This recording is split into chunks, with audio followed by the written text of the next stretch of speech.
Si parler d'argent vous met mal à l'aise, si vous évitez le sujet, si pour vous l'argent est toujours une source de stress, le problème ne vient peut-être pas de l'argent lui-même.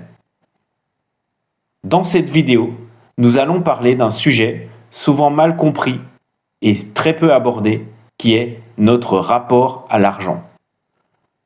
Nous allons voir que parfois, dans certaines situations, ce rapport à l'argent est bloquant, nous ralentit dans nos investissements et dans notre gestion financière sans qu'on s'en rende réellement compte. Bienvenue sur la chaîne Finances simples et utiles. Sur cette chaîne, je vous apprends à mieux comprendre votre argent et vos finances sans jargon, sans pression et sans blabla. Cette chaîne a pour but uniquement de vous apporter de la pédagogie, de vous apprendre à mieux comprendre ce que vous faites sans aucun conseil en investissement personnalisé. Pourquoi l'argent est-il un sujet émotionnel? On considère l'argent, ce n'est pas du tout un outil qui va être relationnel, mais plutôt un outil qui va être émotionnel. Dès l'enfance, on va nous dire que l'argent ne fait pas le bonheur, que si on en a, il ne faut pas trop le montrer, que c'est pas bon de trop en avoir, que les riches sont des gens égoïstes, et on nous culpabilise face à l'argent, on nous préconise de le cacher, on voit d'un mauvais œil la réussite, les gens qui gagnent de l'argent. Tout ça va nous conduire petit à petit, plus nous allons avancer et rester dans ce type de croyance, à cacher ce qu'on a, ne rien faire et plutôt culpabiliser dès que quelque chose se passe bien et qu'on arrive dans la réussite financière. Maintenant, qu'est-ce que ça va donner tout ça? Ça va donner souvent ce qu'on appelle de l'évitement, un blocage. C'est-à-dire, qu'est-ce que c'est l'évitement? Eh bien, c'est-à-dire qu'on ne va pas, on est tellement mal à l'aise par rapport à l'argent, mais qu'on ne va pas s'en occuper. On ne va pas le suivre. Oh, on se dit, oh ben ça je verrai plus tard. Non, je regarde pas trop mes comptes. Je vais laisser aller. Oh, je vais mettre ça là. Et puis, on va pas trop y toucher. On va pas trop s'en occuper. Sauf que c'est une fausse bonne idée, comme on l'a vu juste avant dans les autres vidéos. Le fait de ne pas s'en occuper, le fait de ne pas gérer, peut des fois être plus source de stress à long terme que quand on s'en occupe réellement. Ne rien faire est toujours un choix. Et donc, je vous préconise, et je préconise souvent, le choix de suivre un peu son argent, puisque ce qui se suit peut s'améliorer. Mais alors du coup, l'argent, c'est quoi? L'argent, c'est un outil transactionnel. L'argent n'est ni bon, ni mauvais. L'argent est neutre. L'argent, on va le comparer à un autre outil, on va comparer à un marteau. Le marteau, il peut être bien pour construire une maison, mais il peut aussi casser une vitre. Et bien l'argent, c'est pareil.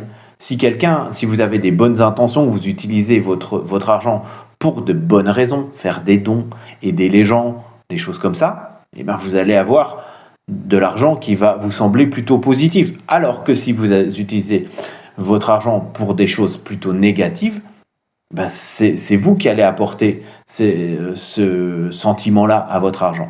Mais l'argent en lui-même n'est qu'un outil. Un outil qui va vous permettre de valoriser pas mal de choses, qui va vous permettre aussi d'édicter des règles. Parce que il faut bien comprendre que l'argent nous permet aussi une certaine sécurité au niveau des règles. C'est-à-dire, maintenant, vous avez une maison que vous avez achetée avec de l'argent. Donc, vous avez un titre de propriété, il est à vous. S'il n'y avait pas l'argent, votre maison, elle est à vous parce que vous êtes dedans. Mais votre voisin, il se dit, oh, elle est quand même pas mal la maison d'à côté. Ouais, elle est mieux que la mienne. Du coup, moi, je vais y aller, je vais les prendre par la peau du dos, et je les jette dehors. Et je m'installe parce que finalement, c'est mieux là. Mais l'argent vous permet que ce type de choses-là n'arrive pas. L'argent, ça permet aussi de valoriser votre temps. Le temps, c'est quelque chose qui est défini et qu'on ne peut jamais en avoir un plus. D'accord? On a un compteur temps et un jour il se terminera. Et l'argent permet de valoriser ce temps-là. Quand vous travaillez et qu'on vous donne de l'argent, on achète votre temps. Donc ça, C'est quelque chose qui vous permet aussi de valoriser le temps. Ça permet aussi de valoriser aussi votre savoir-faire. Voilà, quand vous avez quelque chose que vous savez faire mieux que les autres, eh ben vous allez être rémunéré pour ce savoir-faire. Eh ben l'argent permet ça. L'argent permet aussi d'avoir du confort, de vous offrir un certain confort pour vous, pour votre famille. Donc l'argent est totalement neutre, d'accord? Il n'y a pas du tout d'affect. Ça va être simplement un outil transactionnel. Maintenant, pourquoi il est important de changer son rapport à l'argent avant toute autre chose? Parce que quand on change son rapport à l'argent, on va pouvoir réellement se servir de cet outil pour ce qu'il est. On va pouvoir passer de la peur à l'organisation. On va pouvoir planifier, on va pouvoir anticiper, on va pouvoir gérer, ce qui va nous permettre d'organiser progressivement tout ce qu'on a vu avant, notre épargne de précaution, avec tous les bienfaits que cela va apporter à votre gestion au quotidien. Mais on va aussi pouvoir progressivement aller vers l'investissement, faire travailler cet outil qu'est l'argent pour vous créer des choses, créer du patrimoine, de la sécurité, faire que votre argent vous rapporte de l'argent. C'est ce que nous verrons dans une prochaine vidéo, la différence entre l'épargne et l'investissement. Maintenant, qu'est-ce qu'il faut retenir de cette vidéo? L'argent, c'est un outil transactionnel et pas émotionnel. Notre rapport à l'argent vient souvent aussi de nos croyances passées, de notre éducation européenne et souvent a beaucoup d'a priori au niveau de l'argent. Le fait aussi de changer nos croyances va nous permettre de mieux gérer et de diminuer notre niveau de stress par rapport à l'argent. Dans la prochaine vidéo, du coup, nous allons aborder maintenant la différence entre épargner et investir. Souvent quelque chose qui est méconnu ou mal appréhendé. Donc on va faire un peu la clarté sur ça. En tout cas, si ce type de contenu vous plaît, vous êtes à mieux comprendre votre argent, à devenir plus indépendant dans votre gestion financière, je vous invite à liker, à mettre un petit commentaire, à vous abonner, à partager la chaîne autour de vous, parce que mieux gérer son argent, c'est aussi mieux gérer sa vie et prendre soin de soi. Je vous remercie pour votre écoute et à très bientôt.